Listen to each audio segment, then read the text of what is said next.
they're going after the demographics that are least likely to join the military.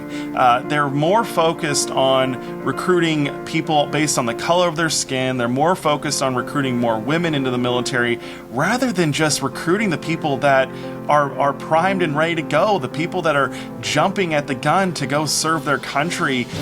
Keeping our republic is on the line, and it requires patriots with great passion, dedication, and eternal vigilance to preserve our freedoms.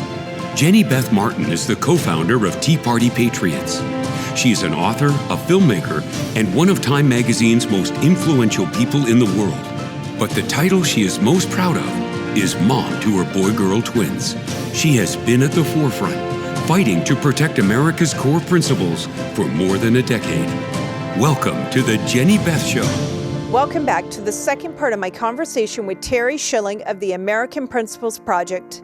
In this episode, we're shifting our focus to the devastating impact of wokeness on our military, how diversity and inclusion policies are undermining military readiness and putting our national security at risk. Terry shares insights from his powerful new documentary, The Culture War, The Deadly Consequences of the Woke War Machine, where he sits down with Gold Star families and military leaders to discuss how these policies are affecting our troops. If you care about the future of America's armed forces, you won't want to miss this episode. Terry Schilling, thanks so much for joining me today. Thanks for having me, Jenny Beth. So you have a new documentary out. Tell me about this new documentary. Well, it's called the Culture War, The Deadly Consequences of a Woke War Machine. And it's about the woke culture war that Joe Biden and Kamala Harris have waged on our men and women in uniform. What they have done is they have focused on all of the things that divide us, and it's meant to be divisive. They focus on race and gender identity. They're putting drag queens on naval bases, and it has seriously deadly consequences. And we tell this story of the woke culture war through the eyes of Gold Star families from the Afghanistan pullout. These people, we sat down with them, Jenny Beth, and heard their stories firsthand, and they all had very similar complaints. One is that they had never heard from Joe Biden or Kamala Harris. No one had even said their kids' names from the White House, even though it was a disastrous pullout. But the other big thing that they kept bringing up, each one of them individually when we sat down with them, was, I think that these guys were just so distracted from this woke culture war nonsense that they weren't really focused on the mission at hand, and that's why my son or daughter has been killed. And it really struck a chord with us, and we wanted to tell these stories, and so we got some of these videos to big names: Mark Meadows, Matt Gaetz, Anna Paulina Luna. We have Jim Banks in the documentary. Donald Trump even agreed to sit down with us and is in this documentary. And the thing is, these stories are so powerful. It made these very strong leaders emotional when they had to sit down and hear these voices and see these parents talk about their kids' stories. This woke culture war is not some ideological argument. It's in our faces. It's killing our kids, and it's having a really deadly impact on the next generation. And what is it that the military is doing that focuses on wokeness rather than on military readiness? Well, first and foremost, they are in their advertisements and in their recruitment goals.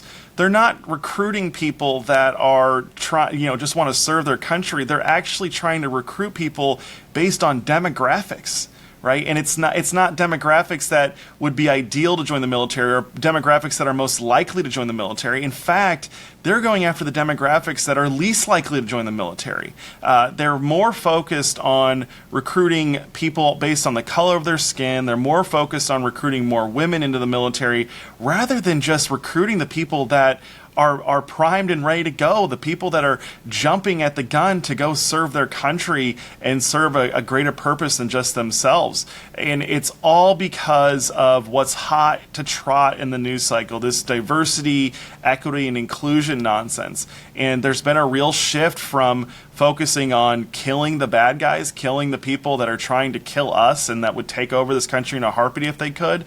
And instead, they want to focus on increasing diversity and equity and inclusion in the military. And so it's the recruitment goals. And if you look at this is not just my opinion on this. The readiness standards for the military have never been in worse shape. They're falling below. I think in the U.S. Army, their recruitment goals are I think over 25% lower than what they have been before. And Jenny Beth, this actually plays out. We did a military survey, a survey of former military members, and we asked them very specific questions. Do you think the military is too ideological? Do you think they're too left-wing? Several things. But the most powerful response that we saw that really hit me was that 25% of our former military men and women said that they would not recommend to their family and friends that they should join the military. That is the driving, if you talk to most people in the military, their father or mother was most likely in the military, their grandfather on either side was on. This is a familial thing. It's something that's, passed on through the bloodstream in a lot of ways, and these guys aren't signing up because they don't have full faith in the U.S. Department of Defense to protect and actually look after their sons and daughters.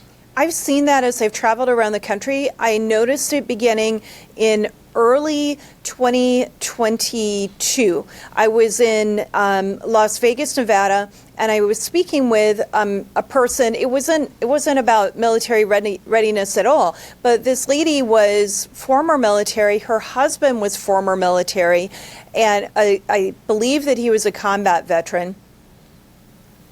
I think that they also did exactly what you were saying, that it was that his parents had been in the military. His father had been in the military as well. So it was generational. Her son was 17, about to be 18, and she told him not to join the military and to wait until at least 2024 to even consider joining the military. So they were trying to figure out what he was going to be doing once he graduated from high school rather than going into the military. And she talked about some of the reasons for that. It included the mandates for different medication and shots that they were requiring, but also just a sense that the military was no longer focused on making sure that people were trained and well equipped and able to go into combat, and instead focused on other items. And I started reaching out to veterans, not former veterans, but veterans, asking them, what do you think about it? Would you recommend that your child go into the military right now today? And I kept hearing back from people, no, I wouldn't do it. And it was something a concern I raised with my team. And I said, I bet we are going to see that we have recruitment issues. And not long after that, we started seeing that there really are recruitment issues, and we're at the peak of those issues right now. It's very alarming, especially considering Russia attacking Ukraine, Iran emboldening and empowering Hezbollah and Hamas to attack Israel, and the things that we see with China. America needs to be ready, especially with all these threats that in the way that Russia, China, and Iran seem to be engaging in war games with one another against us. We need to be ready, and it's alarming that we're not. Well, one thing that I'll add on to this is, a lot of this diversity, equity, inclusion stuff, it's not just used in the recruitment, but it's used in determining promotions. Right? Think about that. I mean, the people at the top are only going to be promoting the people up from the bottom if they meet these diversity, equity, inclusion standards, which basically means that they have to be progressives in order to rise up in the military. And don't forget, Lloyd Austin and General Milley, they have talked about trying to, this is what they're broadcasting, right? There are things that they're broadcasting and there are things that they aren't telling everyone. But the things that they're broadcasting is that they're cracking down on domestic extremism in the military. Another word for domestic extremism is someone who really loves their country and wants to support America, right? The people that have MAGA hats, people that proudly fly the American flag, these are red flags for the people in our military leadership, and these are the people that they're not promoting. These are the people that they're not trying to recruit. They're avoiding them, and instead they're choosing the people that are not extremely focused and in love with America and trying to promote it. Who is going to join the military? military, right? Besides the people that are extremists in their support and defense of America. We want people who are extreme in their love and defense of America. What other definition? I mean, if you're willing to die and lay down your life for each other, like that's a pretty extreme position to hold, an extreme love for your country that you have. And these are exactly the people that they're not promoting, the people that they want to get out of the military, that they don't want in the military. Instead, they want people that won't lay down their life for their country. That's insane. That is a recipe for disaster. Or they want people who will lay down their life, but for a different ideology, not for patriotism, and that's extreme and alarming as well. We need people.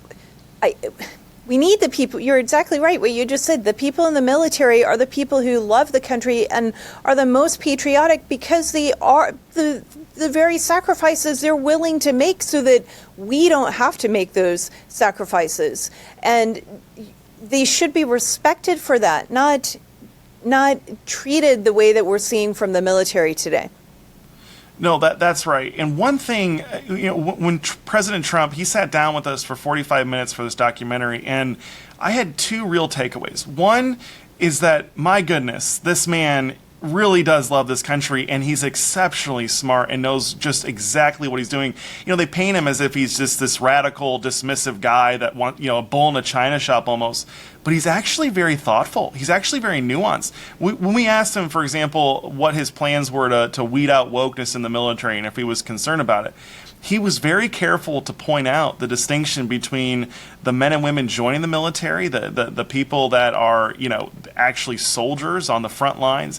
He said our military isn't woke. The leadership of the military is woke, and that's where we need to weed things out. If he was just some radical, he would have said, the whole thing's got to go. We got to fire.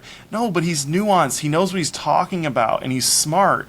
But the other takeaway I had, Jenny Beth, from just sitting down is just how thoughtful he is, but just how much I hate the legacy media for depriving the American people of a president that really is and should be revered, right? I mean, he really should be held in such a high regard that he's, a Reagan-esque figure, a Lincoln-esque figure in some ways, right? We've never had this much domestic conflict or this much civil unrest for quite some time.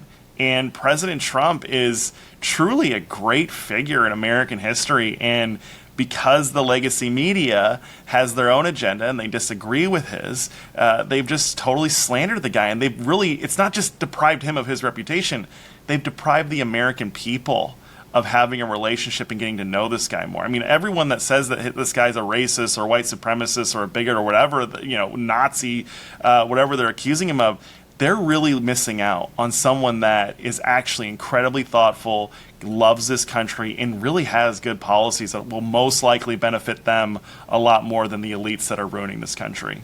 That is such an important and insightful thing that you just said there, Terry, that the people with the mainstream media and others who paint all these characteristics on Trump that are not accurate, that they are depriving the American people from getting to know the president who really does, or the former president and maybe the future president, hopefully the future president, from getting to know this man for who he is and who he is as president. And I doubt many people are thinking of it that way, but you're so correct about that. I've met Trump several times, and he does care about the country. When he first started running for office, I didn't know that about him, but I've gotten to know him, and I really do understand he cares deeply about this country, and he's willing to make sacrifices for it.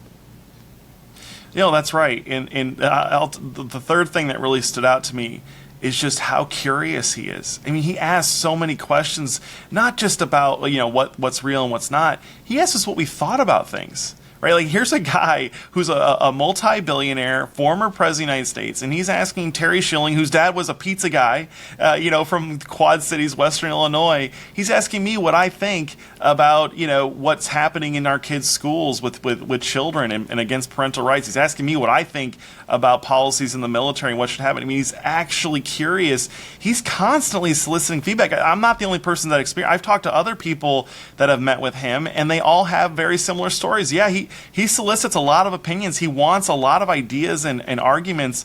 He asked us about J.D. Vance, what we thought about him, and he's constantly looking for feedback. He's not this braggadocious guy. I mean, yeah, he has an ego, but you got to have an ego to be in politics. You have to believe that you're the best guy for the job. Otherwise, you're not going to be a very good politician.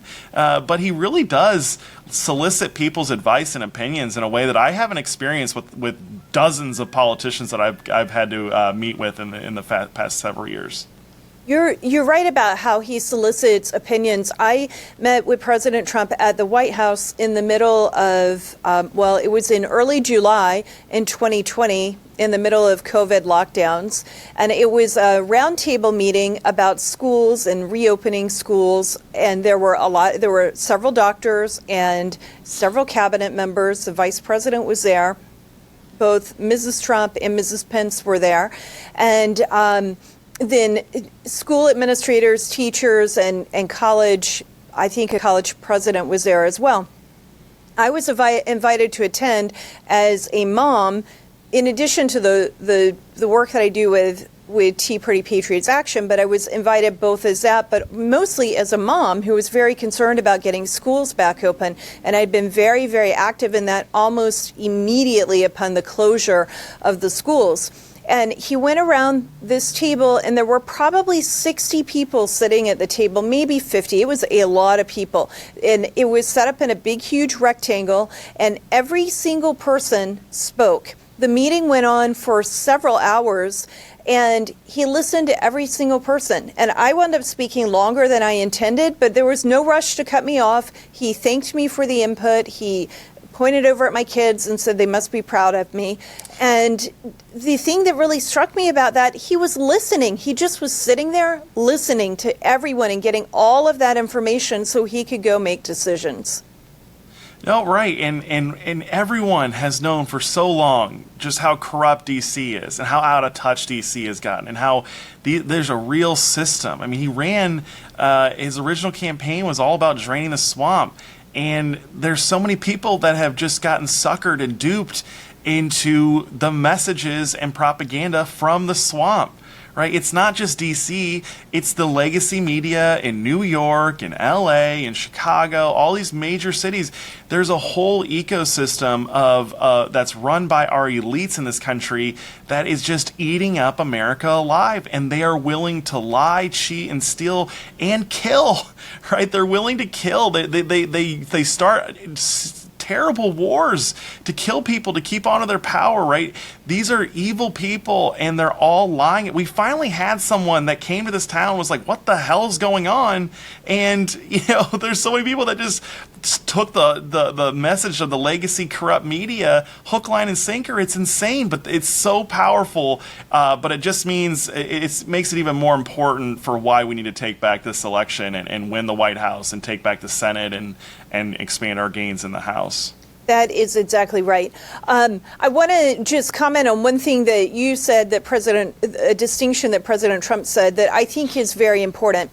The men and women who are joining the military today, even if they are joining because of the expansion of diversity, equity, and inclusion policies, they're still willing to sacrifice for our country and our freedom. And I appreciate that about them. So anything that we're saying right now, I'm not coming down on the men and women who are serving in the military, especially those on the front lines. It's frustrating that the leadership is not putting the safety of those men and women who are willing to volunteer ahead of and it's hard to say safety because it is the military. You're sending them into unsafe areas, but you want them to be as prepared as possible and as ready as possible to do what must be done and to come back home, not so focused on other policies that they're not preparing those men and women the way they should be prepared, and lowering standards so much that it puts those men and women at risk. No, right. And I think that's important to clarify, because it's not, if you sign up to join the military, you've already checked a box. You really actually do love your country, obviously. Right. My main point is that when you have a product or when you have something that you're advertising and trying to accomplish with your marketing, you need to know your audience. You need to know the ideal audience for selling your product to. Like, this is just marketing 101. And instead of going after the people that we already know have a long history of loving and serving the country and wanting to do that, they're ignoring them, they're kicking them out of the military, and instead they're trying to actually convince people that aren't likely to join and don't really want to join, don't have an affinity to join. And it's wasted efforts. Like, we don't want to coerce people into joining the military. It doesn't make for a very effective fighting force. You're better off just going after the easiest people to recruit. But so there's a couple problems, right? The readiness standards are falling through the floor mostly because of the recruitment fall off, right? And that's due to not going after the people that are layups, that are easy, that are top of the barrel to scoop out. And then it's also spending most of your time and attention on people that aren't likely to join the military. It's dysfunction, it's chaos, but on top of that, all of the things that they're doing to brand the military is actually lowering the amount of people normally that would be more than willing to serve because of all the disastrous policies that have played out, and seeing the embarrassment of the Afghanistan withdrawal. That did more to damage military readiness than anything that we've had in the military. That is very true. Terry, why did you decide to interview the parents and the family members of those who died in Afghanistan? Well, we're constantly looking for how to take on the woke culture war that the left is using against the American people. And I'm talking to everyone I can. Jenny Beth, you and I are talking throughout the year. I'm talking to the pro-life community. I'm talking to, people all over. And some of my friends are actually in the military, and they tipped me off, and they started talking about some of the woke policies that are going through, and they started blaming this. And then I found other people. I found a member of Congress, Mike Waltz, who was connected to the Gold Star families from Afghanistan. And I just, it was just kind of like a path. I don't know if it was the Holy Spirit or God or what, but I just kept talking to people, and I kept drawing closer and closer, out of the America First agenda, right? The military, a strong military is the first of the America First agenda, right? That's the one thing that I think that should at least unite all Americans is we need to have a strong fighting force to defend our rights and defend our country. That like no one should be against having that. There are some weirdos that are against that, but they're just idiots and they don't really matter. But what I'll say is that I just kind of got put on this path, started talking to more and more people, and then I ended up getting connected to these Gold Star families. And we sat down, we filmed them, we started hearing their stories, and they were just so darn powerful that we wanted to tell this story to anyone that would listen. And the good news is that 22 million people have seen it. We launched this. We didn't ask for any donations or any, it wasn't a ticket to come see it that you had to pay for. We just put it up on X and Rumble, and we have over 22 million views on the documentary so far, and it's a 90-minute documentary. That's a big deal. So we need to still get it in more hands and more people. And the big thing, Jenny Beth, is not everyone's going to be able to watch this. We're all busy. We got kids. We got jobs. We got all this stuff going on. But we got to talk to our family and friends about it. Right? It's one that, we're constantly talking to our family and friends. So I would encourage everyone to check out the documentary. You can find it at culturewardoc.com, DOC.com, and share it with your family and friends, but at least talk to them about it. Make sure that they know that there are a lot of people in this country that are hurting because of what the military's done to their children, and mismanaged our military operations and lost their lives. We need to make sure that this doesn't continue to happen, because if it does, we're not going to have anyone willing to sign up and fight and serve this great country. Okay, very good. And it's Culture War Wars or War Doc? Culturewardoc.com. Okay. Culturewardoc.com. Very good. And we are making sure that we're sharing it and letting people know about it with our organization. Well, thank you so much for joining me today. And where can people go to get more information about the work you're doing? So you can follow me on X and Instagram and all the social media accounts at Schilling 1776, SCHILLING 1776, or check us out online at AmericanPrinciplesProject.org. Very good. Thanks so much for joining me today, Terry. Thanks, Jenny Beth. The Jenny Beth Show is hosted by Jenny Beth Martin, produced by Kevin Mooneyhan, and directed by Luke Livingston. The Jenny Beth Show is a production of Tea Party Patriots Action. For more information, visit teapartypatriots.org. If you like this episode, let me know by hitting the like button or leaving a comment or a 5-star review. And if you want to be the first to know every time we drop a new episode, be sure to subscribe and turn on notifications for whichever platform you're listening on. If you do these simple things, it will help the podcast grow, and I'd really appreciate it. Thank you so much.